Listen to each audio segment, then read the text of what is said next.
اللہ اکبر. محمدی صاحب تھوڑا سا بات کو بڑھائیں گے, تھوڑا سا انٹروڈکشن کر لیں تاکہ پھر وہ بریک آ جائے گا, مجھے پتہ ہے پھر بات ہم بریک کے بعد کنٹینیو کر لیں گے.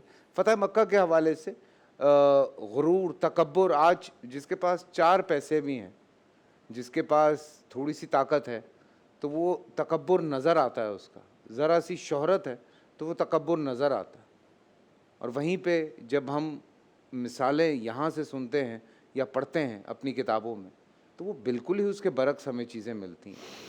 تو تھوڑا سا اس چیز کو ایلیبریٹ کرتے ہیں, ہم تھوڑا سا اس پہ بات کرتے بسم ہیں. اللہ الرحمن الرحیم. نبی کریم صلی اللہ علیہ وسلم کی بات ہو رہی تھی اور آپ نے اپنے کردار سے اور اپنی سیرت سے ہر گوشے کو معطر کیا ہے اور منور کیا ہے. اور کہتے ہیں کہ جتنا پھلدار درخت ہوتا ہے اتنا ہی جھکا ہوا ہوتا ہے. واہ واہ. تو نبی کریم صلی اللہ علیہ وسلم جو جامع کمالات تھے, حسن یوسف دم عیسیٰ ید بیضا داری آنچہ خوبہ ہما دارند تو تنہا داری, واہ واہ. جو سارے انبیاء کرام کے معجزات اور سارے انبیاء کرام کے کمالات اور جمالات وہ سب حضور کی شان اور حضور کی ذات میں یکجا کر دیے گئے تھے. بے شک. لیکن آپ کی تواضع ایسی تھی کہ آپ نے فرمایا کہ جبریل نے مجھے یہ اختیار دیا اللہ کے حکم سے کہ میں اپنے لیے بادشاہ نبی ہونا پسند کروں یا اپنے لیے ایک مسکینی اور فقیری خود اختیاری ایسا بندہ نبی قبول کروں کہ غلام اور اللہ کی بندگی میں رہوں, ایک دن پیٹ بھر کر کھاؤں اور ایک دن بھوکا رہوں. تو فرماتے ہیں کہ میں نے بندہ نبی ہونا قبول کیا کہ میں اللہ رب العالمین کی بندگی میں, تواضع میں, عاجزی میں, اور پھر جب اللہ رب العالمین کی بندگی انسان اختیار کرتا ہے اور اللہ اسے عروج عطا کرتا ہے اور وہ دلوں پر حکومت کرنے لگتا ہے کہ لوگوں کے خیالات پر اس کی گرفت ہو جاتی ہے, تو پھر وہ لوگوں کے ساتھ بھی انتہائی متواضع اور انتہائی منکسر المزاج ہوتا ہے. صحابہ کرام رضوان اللہ علیہ مجمعین کے ساتھ حضور کریم صلی اللہ علیہ وسلم جب ہوتے تو عام آدمی جب آتا تو اسے جو ایمان کی نگاہوں سے نہیں دیکھ رہا ہوتا تھا اسے پہچاننا مشکل ہوتا تھا کہ ان میں سردار کون ہے, آقا کون ہے. اور نبی کریم صلی اللہ علیہ وسلم نے کبھی کسی موقع پر بھی کسی غلام کو بھی یہ ظاہر نہیں فرمایا کہ میں تمہارا آقا ہوں اور میں تمہارا مولا ہوں اور میں تمہارا نبی ہوں اور میں پیغمبر ہوں. لیکن صحابہ کرام رضوان اللہ علیہ مجمعین کی تربیت اس انداز میں ہوئی تھی کہ آپ حضور کریم صلی اللہ علیہ وسلم پر اپنے ماں باپ فدا کرتے تھے, اپنی جانیں نثار کرتے تھے. غزوہ احد میں دیکھیے کہ ایک خاتون اپنے ساتھ ایک شیر خوار بچے کو لے کر آتی ہیں, یا رسول اللہ آپ میدان جنگ میں جا رہے ہیں, میرا بچہ بھی ساتھ لے جائیے. اور آپ مسکرا کر پوچھتے ہیں کہ بہن اللہ کی بندی, وہاں تو اپنے آپ کو سنبھالنا مشکل ہوتا ہے, اس بچے کی وہاں نگہداشت کون کرے گا؟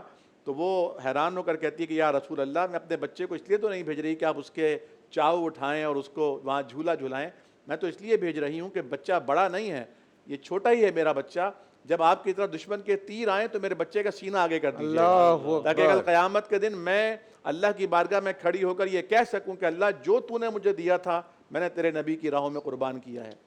تو نبی کریم صلی اللہ علیہ وسلم جب فتح مکہ, آپ دیکھیں آپ نے غرور تکبر کی بات کی. عثمان صاحب کی کال ہے. السلام علیکم عثمان صاحب. جی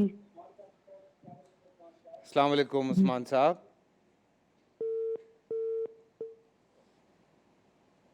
انہوں نے سوال کیا تھا غرور سے کیسے چھٹکارا پائیں, تو ابھی ہم ڈسکشن کر رہے ہیں, اس کے بیچ میں آپ کو جواب بھی کر دیتے ہیں. جی حضرت بات چل رہی تھی, میں سوری. جی میں عرض کر رہا تھا کہ غرور کے بارے میں علماء کرام نے بڑی ڈیٹیل اور بڑی تفصیل سے لکھا ہے, اور جو سب سے پہلا روئے زمین پر بلکہ آسمانوں پر غرور اور تکبر ہوا تھا وہ ابلیس نے حضرت آدم علیہ السلام کے ساتھ کیا, جب انہیں شرف اللہ تعالیٰ نے عطا فرمایا اور تمام ملائکہ سے کہا, جس میں ابلیس کو بھی حکم دیا اسجدوا لآدم, تو اس نے انکار کیا, ابا واستکبر. 2 ہی غلطیاں تھیں شیطان کی, ایک انکار اللہ کے حکم سے اور دوسرا تکبر. اور اس نے گویا اللہ تعالیٰ کو بتانا چاہا کہ اللہ تعالیٰ آپ نے اسے آگ سے مٹی سے پیدا کیا اور مجھے آگ سے بنایا ہے. آگ ہمیشہ بلندی پر جاتی ہے, اسے رفعت ملتی ہے, اور مٹی کو اگر زمین سے اٹھایا بھی جائے, اوپر پھینکا بھی جائے تو اس کا مقدر پستی ہوتی ہے. تو میں اسے سجدہ کروں, اسے کہیے کہ مجھے سجدہ کرے. گویا وہ خالق کو سمجھانا چاہ رہا تھا, یعنی مخلوق کو کیا معلوم کہ کون سی چیز کی کیا ماہیت ہے اور کس کی کیا وقت ہے, یہ تو خالق جانتا ہے. بے شک. تو جب آدم علیہ السلام سے اس نے یہ حسد کے ساتھ تکبر کا معاملہ کیا تو اللہ تعالیٰ نے اسے راندہ درگاہ کر دیا.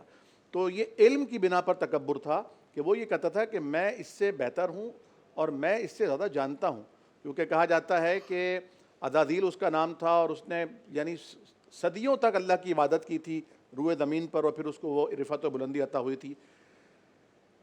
دوسرا جو تکبر کیا جاتا ہے وہ اپنی عبادت کے بلبوتے پر کیا جاتا ہے کہ انسان یہ سمجھتا ہے کہ میں اگر شب زندہ دار ہوں، تہجد گزار ہوں، 5 وقتہ نمازی ہوں، میں روزے دار ہوں، میں نے عمرے کیے ہیں، میں نے حج کیے ہیں، میں انفاق فی سبیل اللہ کرتا ہوں یا میں جہاد تو وہ پھر تکبر کرتا ہے کہ میں اس سے بہتر ہوں اور جنت تو گویا میری اتھارٹی ہے، جس کو چاہوں میں بخش دوں۔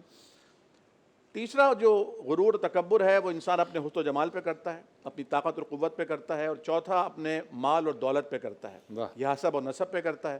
نبی کریم صلی اللہ علیہ وسلم نے حسب نسب کا تو حجۃ الوداع کے موقع پہ فرما دیا تھا کہ تم سب کے سب آدم سے ہو اور آدم مٹی سے پیدا کیے گئے ہیں۔ لا فخر لعربی علی عجمی، کسی سرخ کو سفید پر، کالے پر، کسی عربی کو عجمی پر کوئی فوقیت نہیں ہے۔ فوقیت کا اگر کوئی معیار اللہ کے نزدیک ہے تو وہ تقوی ہے، جو جتنا پرہیزگار ہوگا اللہ کے ہاں اتنا ہی صاحب شرف ہوگا۔ اگر کوئی شخص دولت کے اوپر تکبر کرتا ہے تو اسے یہ سمجھنا، جیسا کہ سائل نے سوال میں پوچھا، اسے یہ سوچنا چاہیے کہ یہ مال جو آج میرے پاس ہے کل کسی اور کے پاس تھا۔ کہتے ہیں نا پیسہ تو بے وفا ہوتا ہے، بالکل، جو جیولری کوئی پہنا ہوا ہوتا ہے کل وہ کسی اور کے گلے کا ہار تھی۔